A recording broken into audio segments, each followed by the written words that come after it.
আগামীকাল বিকেলে নবান্ন থেকে আমি এবং সংশ্লিষ্ট দপ্তরের মাননীয় মন্ত্রী সিএস এফএস এবং অন্য আধিকারিকদের উপস্থিতিতে অগ্নিমিত্রা পাল এবং আমি একটি ফর্ম পাবলিশ করব, যেই ফর্ম অন্নপূর্ণা যোজনায় ফিল আপ করতে হবে এবং আমরা কালকেই বিস্তারিত বলবো।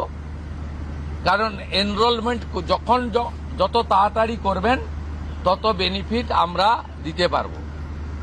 আমাদের অন্নপূর্ণা যোজনার প্রক্রিয়াটা শুরু হয়ে যাবে কাল থেকে। যেমন যেমন ফর্ম ফিল আপ হবে তেমন তেমন ৩,০০০ টাকা ট্রান্সফারও শুরু হয়ে যাবে।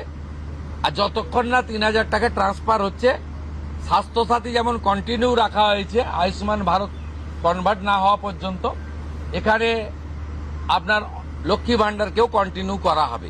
বিস্তারিত কালকে আপনারা জানতে পারবেন। ফর্মের কপিও আপনারা কালকে পাবেন। অফলাইন অনলাইন অবশ্যই থাকবে।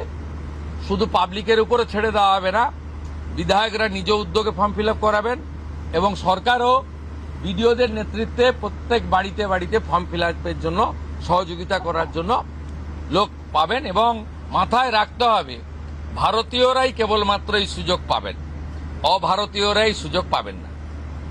ভারতবর্ষের সরকারের টাকা বাংলাদেশ থেকে আসা অবৈধ অনুপ্রবেশকারীদের দেওয়ার জন্য নয়, এটা খুব ক্রিস্টাল ক্লিয়ার। সরকারি বাসে আপাতত সব মহিলাদের আমাদের ফ্রি সুযোগ তারা পাচ্ছেন আগামী সপ্তাহ থেকে। তো আগেই ক্যাবিনেট অনুমোদন দিয়েছে, এটা কার্যকর হচ্ছে। কিন্তু আমরা এখনই সবাইকে সব মহিলা পল্লীর সুযোগ দিলে পরবর্তীকালে কিন্তু কার্ড করব। আমরা দেখেছি ডোমকলে বিগত সরকারের সময় পুরুষরা লক্ষ্মীর ভাণ্ডার পেয়েছেন। কেউ যদি মুখ মাথা চাপিয়ে রেখে শিলিগুড়ি থেকে এনবিএসটিসির ভলভো বাসে উঠলেন দীঘা আসবেন বলে,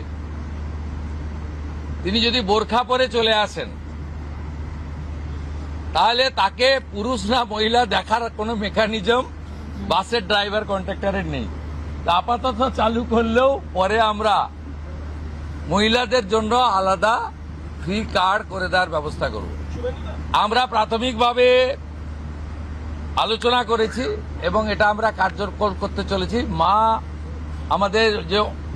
আমাদের মা ক্যান্টিন রয়েছে, সেই ক্যান্টিনগুলোতে ৩৬৭টা, তাই তো অ্যাপ্রক্স ৪০০-র কাছাকাছি সংখ্যা আপাতত এই থাকছে।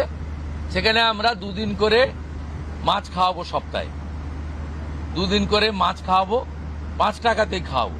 এই কাজগুলো আমরা করছি।